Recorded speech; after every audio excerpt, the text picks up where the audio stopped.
ತುಮಕೂರು ಗ್ರಾಮಾಂತರ ಕ್ಷೇತ್ರದ ಬಿಜೆಪಿ ಶಾಸಕ ಸುರೇಶ್ ಗೌಡ ಅವರ ವಿರುದ್ಧ ಸಾಮಾಜಿಕ ಜಾಲತಾಣಗಳಲ್ಲಿ ಅಡ್ಡ ಮತದಾನ ಆರೋಪದ ಸುಳ್ಳು ಸುದ್ದಿ ಹರಡಲಾಗುತ್ತಿದೆ ಎಂದು ಆರೋಪಿಸಿ ತುಮಕೂರು ತಾಲೂಕು ಬಿಜೆಪಿ ಘಟಕದ ವತಿಯಿಂದ ಪ್ರತಿಭಟನೆ ನಡೆಸಲಾಯಿತು. ತಾಲೂಕು ಬಿಜೆಪಿ ಅಧ್ಯಕ್ಷ ರಾಜಶೇಖರ್ ಅವರ ನೇತೃತ್ವದಲ್ಲಿ ಕಾರ್ಯಕರ್ತರು ತುಮಕೂರಿನ ಜಿಲ್ಲಾ ಪೊಲೀಸ್ ವರಿಷ್ಠಾಧಿಕಾರಿ ಕಚೇರಿ ಎದುರು ಪ್ರತಿಭಟನೆ ನಡೆಸಿ ತಪ್ಪಿಸ್ಥರ ವಿರುದ್ಧ ಕಾನೂನು ಕ್ರಮ ಕೈಗೊಳ್ಳುವಂತೆ ಆಗ್ರಹಿಸಿದರು.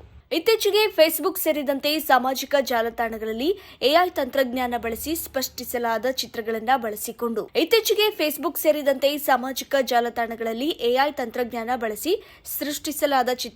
ಬಳಸಿಕೊಂಡು ತುಮಕೂರಿನ ಬಿಜೆಪಿ ಶಾಸಕರೊಬ್ಬರು ಅಡ್ಡ ಮತದಾನ ಮಾಡಿದ್ದಾರೆ, ಯಾರೆಂದು ಗೊತ್ತಿದ್ದರೆ ಕಾಮೆಂಟ್ನಲ್ಲಿ ತಿಳಿಸಿ ಎಂಬ ಪೋಸ್ಟ್ಗಳನ್ನು ವೈರಲ್ ಮಾಡಲಾಗಿದೆ. ಈ ಪೋಸ್ಟ್ಗಳನ್ನು ತುಮಕೂರು ಗ್ರಾಮಾಂತರ ಕ್ಷೇತ್ರದಲ್ಲಿ ವ್ಯಾಪಕವಾಗಿ ಹರಿದಾಡಿದ್ದು, ಶಾಸಕ ಸುರೇಶ್ ಗೌಡ ಅವರ ವಿರುದ್ಧ ಅನುಮಾನ ಮೂಡಿಸುವ ಉದ್ದೇಶದಿಂದಲೇ ಹರಡಲಾಗಿದೆ ಎಂದು ಬಿಜೆಪಿ ಮುಖಂಡರು ಆರೋಪಿಸಿದರು. ಒಂದು ಪೋಸ್ಟರು ತುಮಕೂರು ಗ್ರಾಮಾಂತರದಲ್ಲಿ ಸದ್ದಾಗ್ತಾ ಇದೆ. ಮತ್ತು ನಿಮ್ಮ ಶಾಸಕರು ಅಡ್ಡ ಮತದಾನ ಮಾಡಿದ್ದಾರೆ ಅಂತ ಒಂದು ಆರೋಪ. ಇದು ಎಷ್ಟು ಸದ್ಯಕ್ಕೆ ಎಷ್ಟು ಹತ್ರ ಆಗಿದೆ? ಈಗ ಸುರೇಶ್ ಗೌಡರ ಪಾರ್ಟಿ ಪದ್ಧತಿ ಬಗ್ಗೆ ಈಗಾಗಲೇ ಅವರು ಕಳೆದ 5 ಬಾರಿ ಚುನಾವಣೆಯನ್ನು ಫೇಸ್ ಮಾಡಿದ್ದಾರೆ. ಬಿಜೆಪಿನಲ್ಲಿ 3 ಬಾರಿ ಗೆದ್ದಿದ್ದಾರೆ, 2 ಬಾರಿ ಸೋತಿದ್ದಾರೆ. ಅವ್ರ ಪಕ್ಷ ನಿಷ್ಠೆ ಹೇಗಿತ್ತು ಅನ್ನೋದಕ್ಕೆ ಎಲ್ರಿಗೂ ಗೊತ್ತಿದೆ. ಪಕ್ಷದ ಎಲ್ಲರಿಗೂ ಯಡಿಯೂರಪ್ಪನವರಿಂದ ಹಿಡಿದು ಸಾಮಾನ್ಯ ಕಾರ್ಯಕರ್ತರ ತನಕ ಗೊತ್ತಿರೋಂಥ ಸಂಗತಿ. ಸನ್ಮಾನ್ಯ ಯಡಿಯೂರಪ್ಪನವರು KJP ಪಾರ್ಟಿ ಕಟ್ಟಿದಾಗಲೇ ಕೂಡ ಅವರು ಪಾರ್ಟಿ ಬಿಟ್ಟು ಹೋದಂಥ ವ್ಯಕ್ತಿ ಅಲ್ಲ. ಅವತ್ತು ಕೂಡ KJP ಬಿಟ್ಟು BJPಯಲ್ಲೇ ನಿಂತ್ಕೊಂಡು ಅವ್ರ ಪಕ್ಷ ನಿಷ್ಠೆಯನ್ನು ಮೆರೆದಂಥವ್ರು. ತಮ್ಗೆ ಇನ್ನೊಂದು ಉದಾಹರಣೆ ಹೇಳ್ತೀನಿ, ಸುರೇಶ್ ಗೌಡರ ಪಾರ್ಟಿ ಬದ್ಧತೆ ಹೇಗೆ ಅನ್ನೋದಕ್ಕೆ.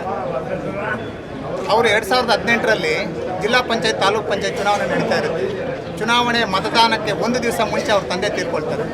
ಅವ್ರ ತಂದೆ ತೀರ್ಕೊಂಡಾಗಲೂ ಕೂಡ ಅವರು ಅಂತ್ಯ ಸಂಸ್ಕಾರ ಮಾಡಿದ್ರೆ ಪ್ರಭಾಕರ ವೋಟ್ ಮತದಾನಕ್ಕೆ ಹೋಗೋದು ಬಿಟ್ಟು ಎಲ್ಲ ಸಂಸ್ಕಾರಕ್ಕೆ ಬರ್ತಾರೆ. ನಮ್ಮ ಅಭ್ಯರ್ಥಿಗಳೆಲ್ಲ ಸೋತ್ಬಿಡ್ತಾರೆ.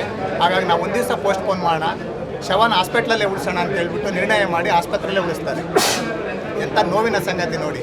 ಅವ್ರ ತಂದೆ ಸಾವನ್ನು ಕೂಡ ಮರೆಮಾಚಿ. ಇಷ್ಟೊತ್ತವರೆಗೂ ನಾವಿಲ್ಲಿ ಸಾಹೇಬ್ರಿಗೆ ನಾವು ಒಂದೇನು ನಮ್ಮ SP ಕಚೇರಿಗೆ ಕೊಟ್ಟಿದ್ದೀವಿ, ಯಾರು ಮಾಡಿದ್ದಾರೆ ಏನಂತ ಎಲ್ಲ ಇತಿಹಾಸನ ತೆಗೆದು ಕೊಟ್ಟಿದ್ದೀವಿ. ಯಾರು ಶೇರ್ಗಳು ಯಾರ್ಯಾರು ಮಾಡಿದ್ದಾರೆ, ಯಾವ ಒಂದು ವಿರೋಧ ಪಕ್ಷದಲ್ಲಿರೋಂಥವ್ರು, ಮಾಜಿ ಶಾಸಕರ ಎಲ್ಲ PAಗಳು ಇರ್ಬೋದು, ಅವ್ರು ಸಂಬಂಧಪಟ್ಟಿರ್ಬೋದು. ಗ್ರೂಪಲ್ಲಿ ಏನಾದರೂ ಸೇರಾಗಿದೆ ಅವ್ರನ್ನೆಲ್ಲ ಸೇರಾಗಿರೋದು. ಸಾಮಾನ್ಯ ಜನಗಳು ಯಾರು ಶೇರ್ ಮಾಡಿಲ್ಲ. ಸುಮಾರು 50 ಜನ ಶೇರ್ ಮಾಡಿದ್ದಾರೆ ಅಂತಂದರೆ ಇದೆಲ್ಲ ಕುತಂತ್ರ ನಮ್ಮ ವಿರೋಧ ಪಕ್ಷದವರು.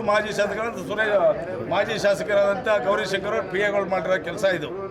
ಗೌರಿಶಂಕರ್ ಇದರಿಂದ ಏನು ಲಾಭ? ಗೌರಿಶಂಕರ್ಗೆ ಸುರೇಶ್ ಗೌಡ್ರನ್ನ ಕುಗ್ಸೋ ಅಂತ, ಅವ್ರಿಗೆ ಕೆಟ್ಟ ಹೆಸರು ತಂದು ಅವ್ರನ್ನ ಕುಗ್ಸೋ ಅಂತ ಪ್ರಯತ್ನ. ಗೌರಿಶಂಕರ್ ಕಡೆಯವ್ರು ಮಾಡಿದ್ದಾರೆ ಅಂದರೆ ಗೌರಿಶಂಕರ್ ಹೆಂಗೆ ಆರೋಪ ಮಾಡ್ತಾರೆ?